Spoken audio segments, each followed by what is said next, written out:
Okay. Good morning, good evening, good afternoon, depending on where you are. Today is May 20th, and this is another of our SIG CLI bi-weekly meetings. My name is Machi, and I'll be your host today. Honestly, I don't have any particular announcements, although I wanted to check if the next Wednesday isn't the time for our blocker bug scrub. But of course, I run out of time. And just looking at my calendar, yes, the next Wednesday is our monthly bug scrub. So you are more than welcome to join the bug scrub next week. So I guess that's the only announcement for this week. And we can move on to the topics. And the first one is Chris Kim with demo of the custom plugin indexes for Crew. Take it away, Chris. I believe Thanks, you want to Mache. share. Could I share my screen? Yeah, let me make you a co-host, and then you should be able to do it. Cool. And let me stop sharing as well.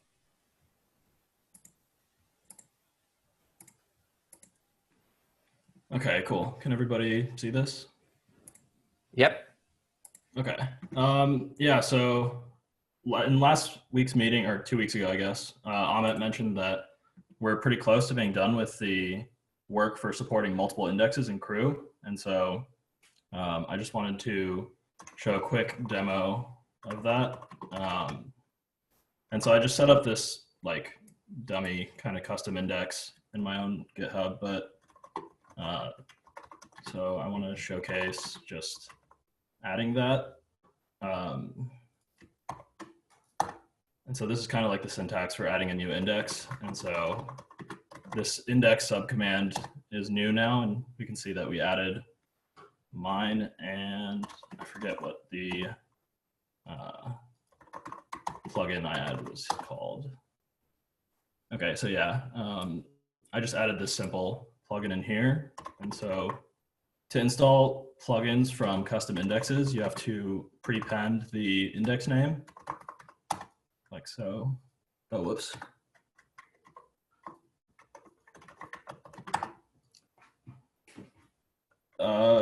Yeah, so this is pretty much it. And then you can use it as you would a normal plugin. I think mine just echoes hello. And then, yeah, that's basically it. This is all the functionality of the custom indexes. It's pretty similar to how you would normally use Crew. And yeah. And I also linked the issue for the remaining work in the meeting agenda notes. So if anyone's interested, they can take a look at what work is left remaining. Can you show the format of the index file? Sure. Oh wait, I have to share again. Could you also add that link to the demo repo to the meeting notes? Sure, I guess I could add this. Sorry, Mache, what did you ask again? The format of the index file in Crew, or rather Crew, the format of the file that Crew is keeping internally with the indexes. So Crew isn't keeping so Crew,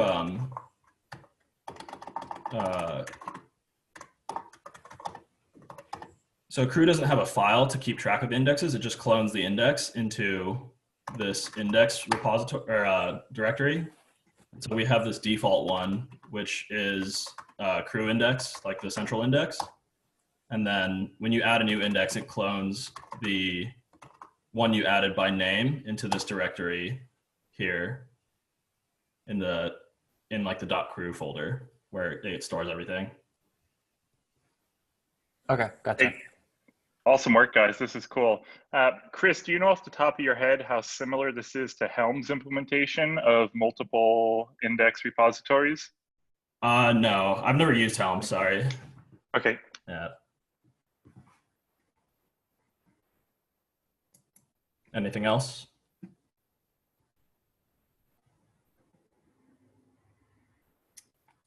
Does anyone else have any questions for Chris?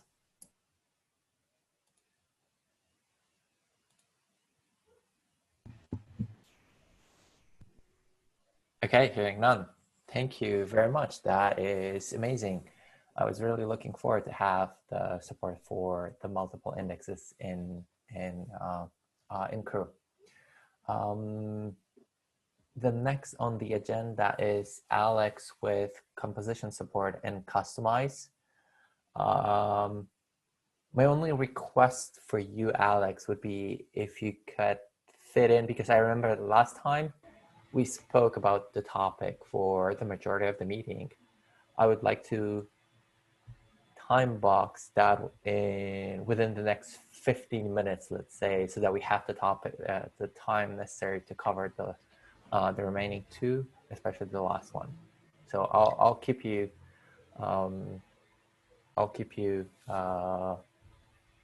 in touch, in line with the 15-minute deadline for the topic. Alex, you're on the call? Yeah, I'm on the Okay, call. cool. I'll actually try to do much better than that because there's not much to talk about. This is strictly for the progress report on this issue. For those that have not seen it, we have created a KEP for the conversation support and customize. The user story that was discussed in the previous SIG CLI meeting has been acted by Jeff and Philip, and is also merged and customized. So this is good. There's not much on this front. I think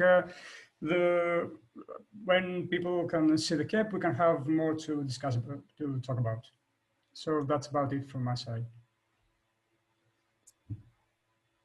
I just Okay. like to chime in and say that the That KEP was looks really much good. better, right? Yeah, that was super short.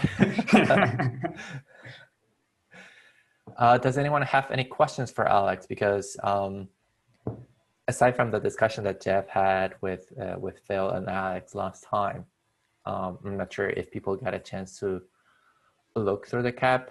I know that I have not. I'm super It just came in a few hours ago. So it's take a look at it over the week. It looks like it's really clean and nice and short and to the point. So great. Thanks. And yeah, Okay. it's a short notice for this. So no worries if no one has a comment. Okay, perfect. Yeah, you have you'll link to the PR about kubectl removing generators from kubectl create removing generators. Anything other than asking for reviews? Yeah. I just can you hear me? Yeah, loud and clear. Yeah.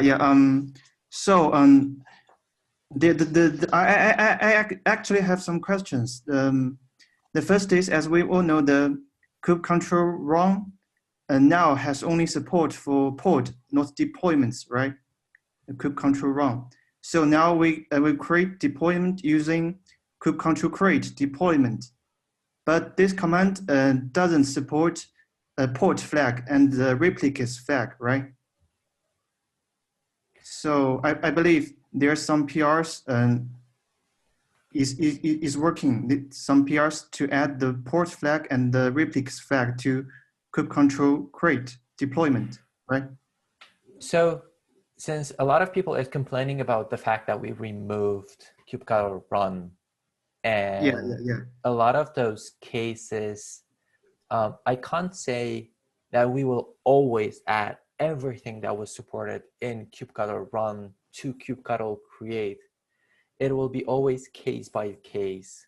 For cases such as replicas or port, I think it's reasonable to add those because these are pretty simple and straightforward.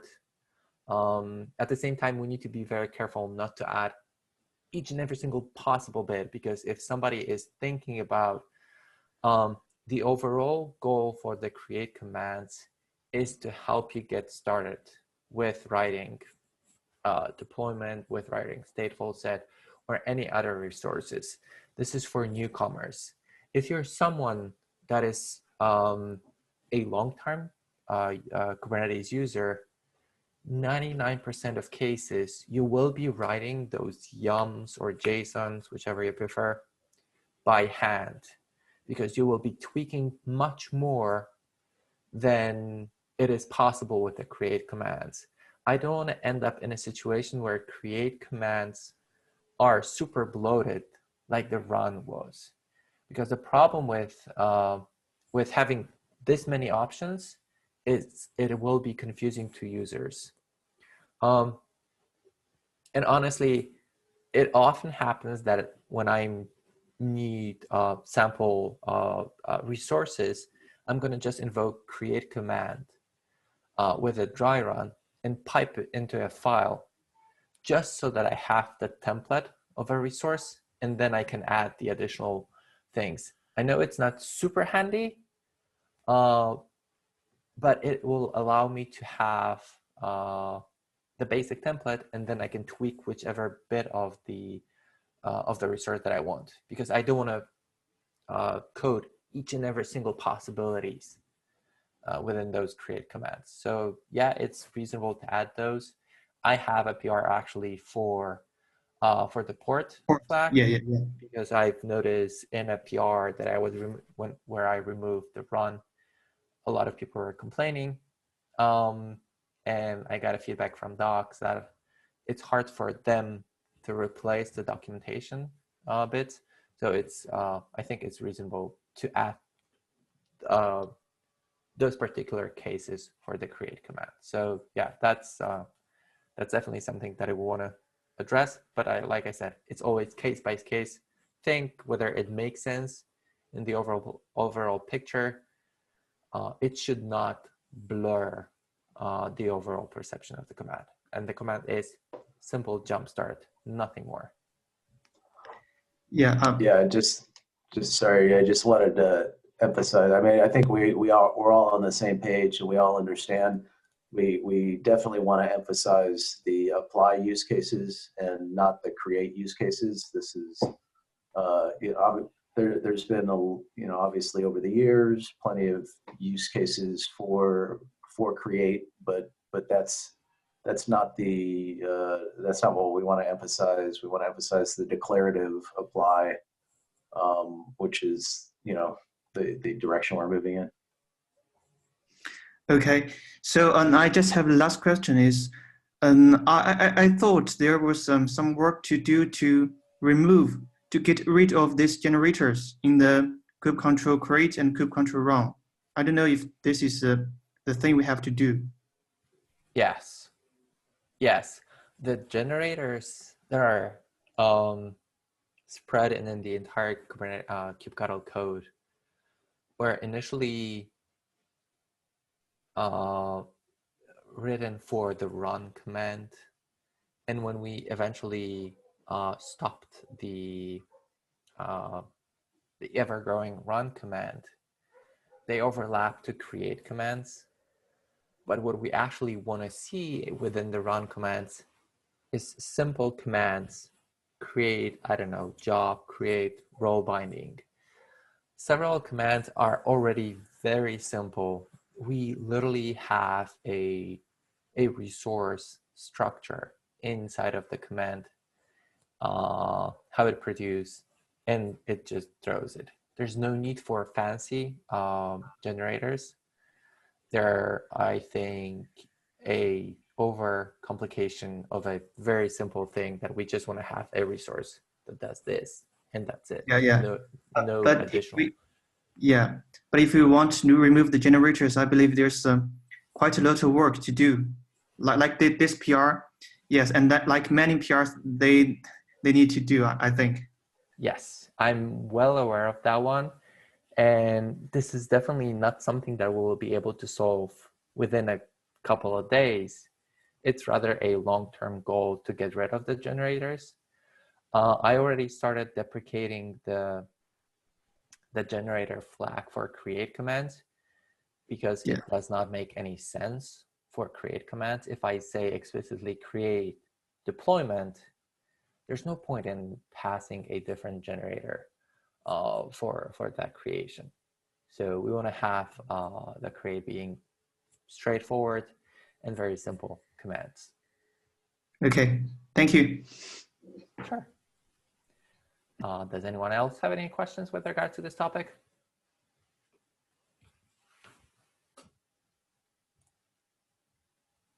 Okay, cool. So that we can move on to the topic from Sean, which is kubectl edit or apply cannot update status resource. Yeah, it wasn't. Yeah, go ahead, Sean.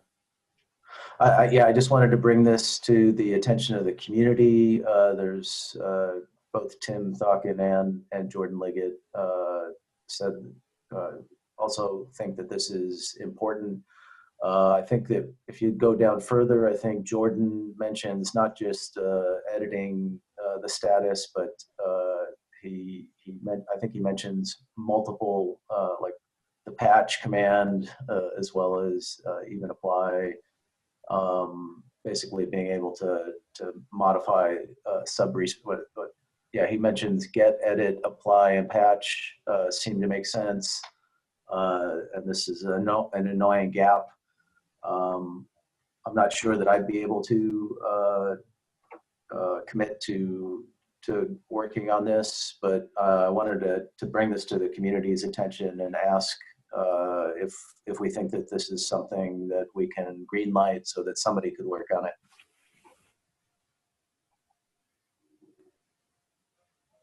I mean, Jordan is pointing to a particular PR that was an initial attempt for sub-resources.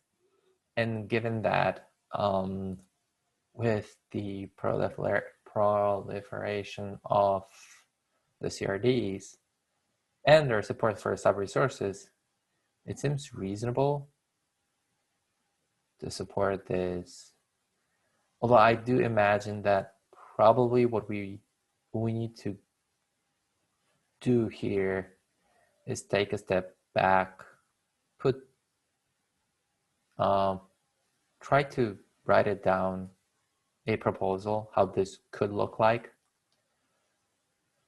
It will be definitely something bigger, and especially that Jordan is mentioning 4 commands. I wonder if there won't be more than just these 4, but I can't think of top of my head. And then we can definitely consider this as a feature development for someone that is interested in working on this one. Right. It would be nice to have a consistent mechanism across all 4 of these commands. Okay, great. Yeah, so I just wanted to point out that up until now, it's the spec has been editable and the status has not. And so this would be a significant change in how we approach our resources, in that up until now, the server has only been the actor who modifies this particular sub-resource. If we're going to change it, I think we should message the rest of the community and maybe even solicit some feedback from the rest of the community. There may be some other perspectives, but this is up until now something that the client hasn't been modifying. It's only been showing. It's definitely something that will require a broader discussion, maybe even going up to the architectural level for their agreement on the direction and the approach. So, like I said, whoever is interested in actually working on this one will have to put a proposal together, and then we can bring it up to the rest of the community. Great. I'll take on the action item to try to escalate this to architecture. Does that sound reasonable? Yeah, definitely. And I think that it will. You know, I don't imagine a lot of pushback since Tim and Jordan are behind it. And I'll get back to the rest of the community. And if anybody else who's interested in you know, a pretty significant visible change to kube control, then, you know, please reach out to me or to Mache to say, you know, to let us know if you want to work on something as visible as this. Yep.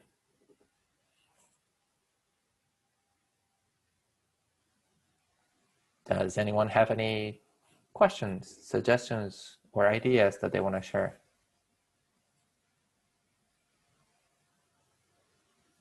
Actually, I had a question sort of as a bit of a educational, I guess, exercise.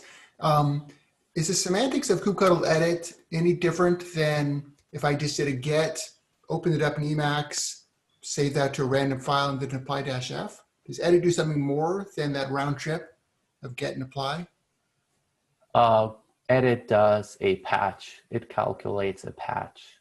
If I remember correctly, it does not use the apply. And the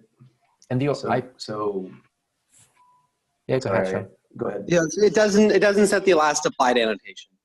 I think is the big difference. Yeah, so it's actually a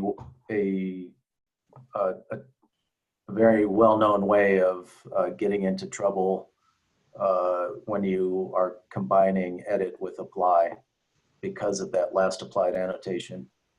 There's plenty of cases in which you would corrupt.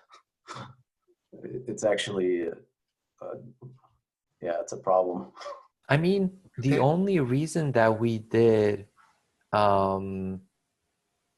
the only reason that edit is using patch is because at the time when edit was has been added, the patch was the only option, and apply was not there yet, if I remember correctly. There's nothing stopping us from actually changing the edit underlying code from patch to apply, especially that the server-side apply is becoming more and more important for us, and it will eventually go to GA soon. I can't remember the timelines off the top of my head. But if I understood what Sean was saying correctly, there are potential negative implications of modifying or updating the last applied field.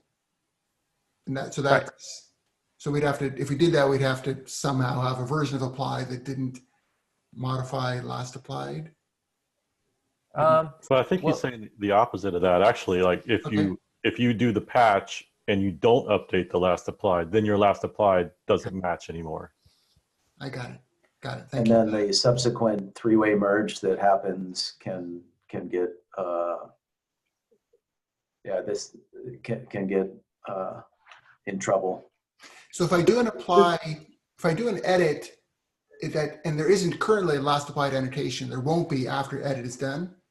Whereas if I use apply, there will be. So okay, got it. Okay. Yeah, and there's also the distinction of the client-side apply and the server-side apply. The client-side apply puts the or updates the annotation, whereas the server-side apply is using the what is it called? The extended fields that are currently part of the metadata. I can't remember the name of the field, but yeah, which reminds me that that we need to fix edit so it doesn't show the those extra fields, because they are currently blurring the picture of when editing a resource. So if someone's interested, I'll be more than happy to review such a PR.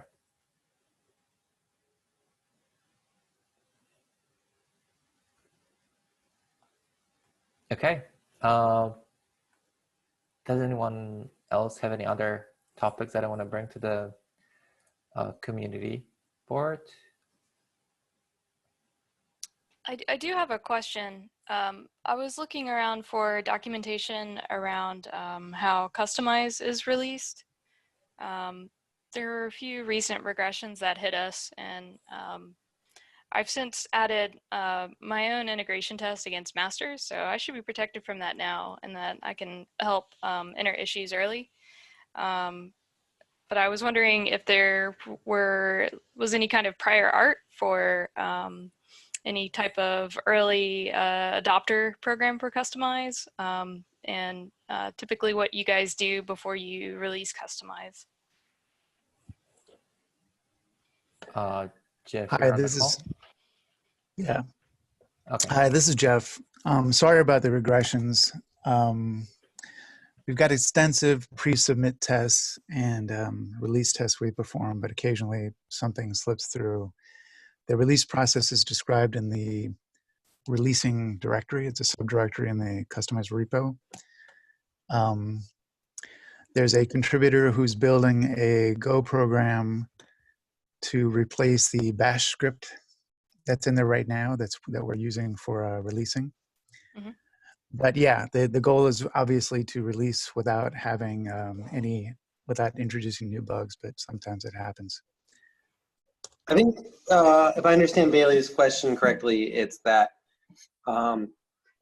her organization has a lot of tests, probably use Customize in some that hit some edge cases in pretty extensive ways, and that if there was a canary channel for them to build off of, they could run through their own integration test suite. And since their tests did catch some of the regressions, had there been a canary channel and had they been running their integration tests against that canary channel, one, it would have been able to inform us, and then two, it would have been able to allow them to not upgrade their version of Customize.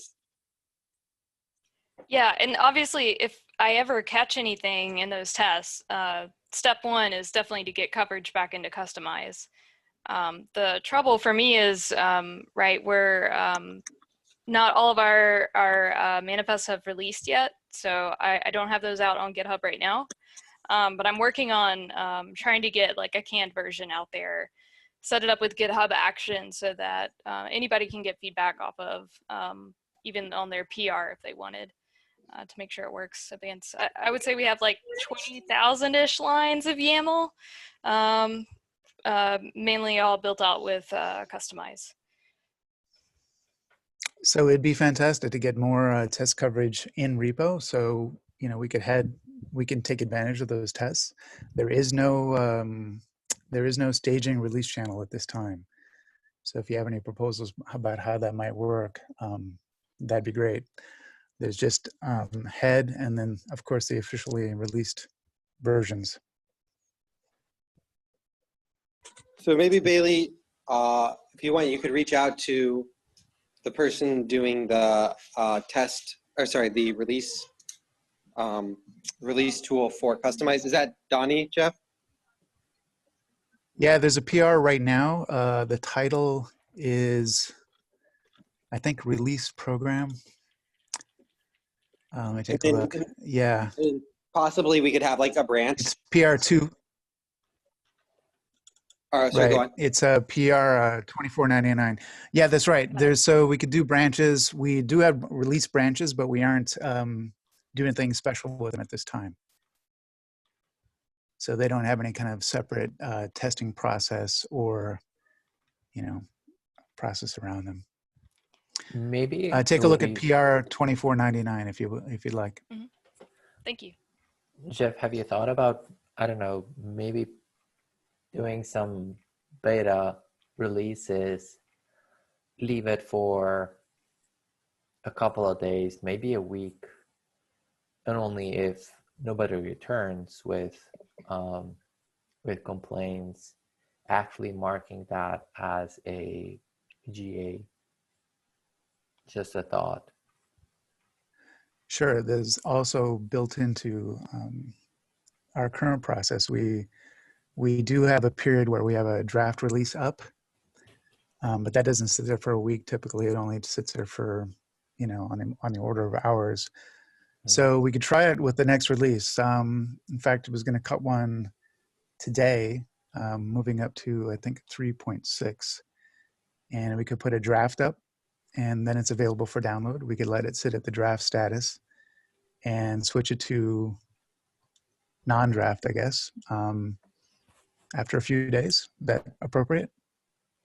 Yeah, I mean, I already have automation for it, so I should be able to respond. I think the test itself to run the full end-to-end deployment is about an hour. So when it's available, just ping me on Slack. I'm Ricochet on Slack. Okay, thank you very much. We'll do that. Cool, awesome.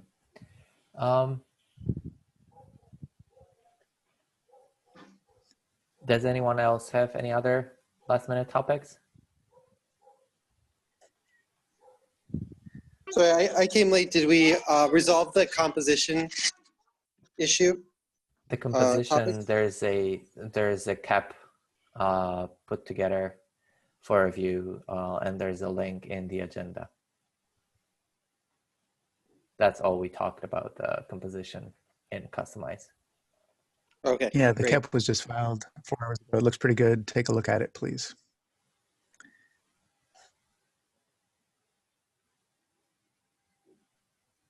Awesome. Thanks. Okay. With that, I think we can move over to the stand-ups.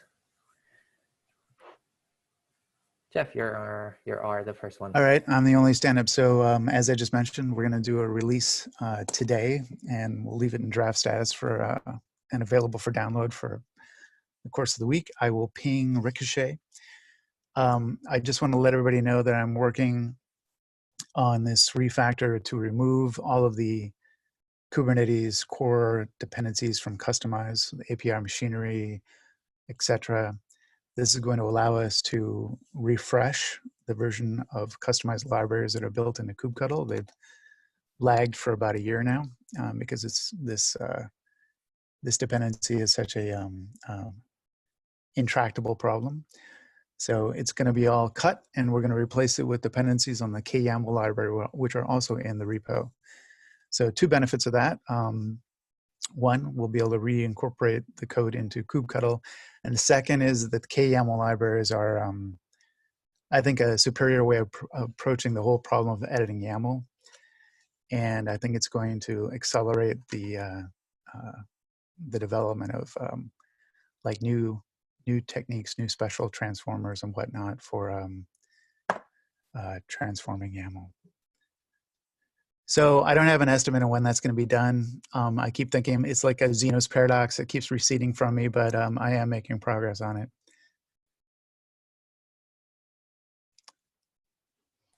Okay, cool. Any other questions? Yeah.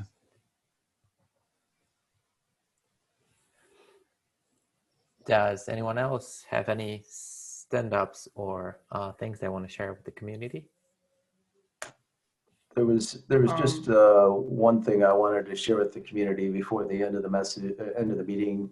I just wanted to give a big shout out to one of our contributors who I've seen doing lots of work and seen on lots of issues, doing lots of resolution, and that's Brian Persley, who's I've seen him tackling.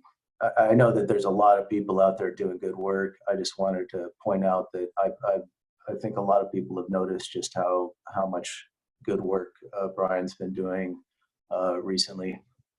Thanks a lot, Brian. Yeah, thanks. You're welcome. That's really nice to hear. Yeah, definitely. Thanks a lot, Brian. Your help is invaluable. I think someone else wanted to say something. Yeah, if I may. Sure, say go ahead. something. Since Jeff had a stand up and talked about customize, there was something I had forgotten, and I had asked on the issue, but I'm not sure if Jeff has seen this.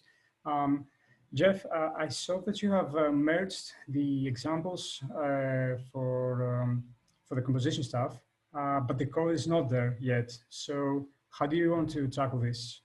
Do you want us to write an update to the docs that says that it's not a feature that's ready yet?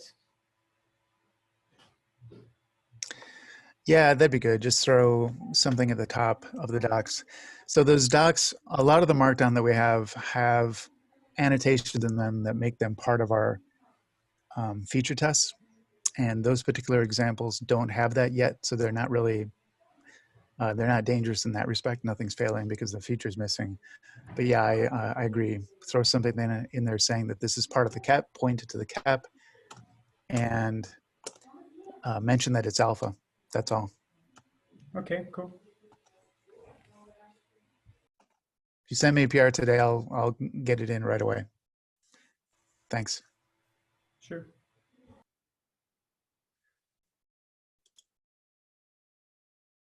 Okay, one last minute for anyone for final closing thoughts, ideas, questions, shout outs, anything? If y'all could take a look at my PR that I have open that adds that command. Brian already gave it a hit, so another shout out to Brian. But Mache, you're Yeah, I really apologize, Eddie. it's okay. I still have it open. Trust me. I'm trying to go through my tabs, but they just keep growing instead of shrinking. I think I'm around,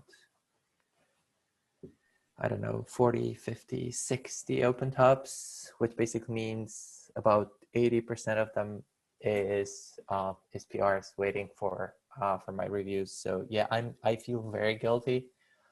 No, it's okay. For context for everyone else, I'm trying to abstract everything from this PR of adding a kubectl command into documentation so that we can point to, like, here's everything that we recommend for best practices for adding a command. So if everyone can go and pile on a review and just add your input so we can get all the stuff together, so I can document it up. And I'll drop that in the list somewhere here too.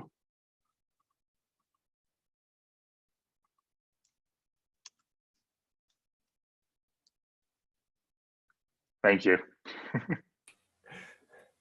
Okay.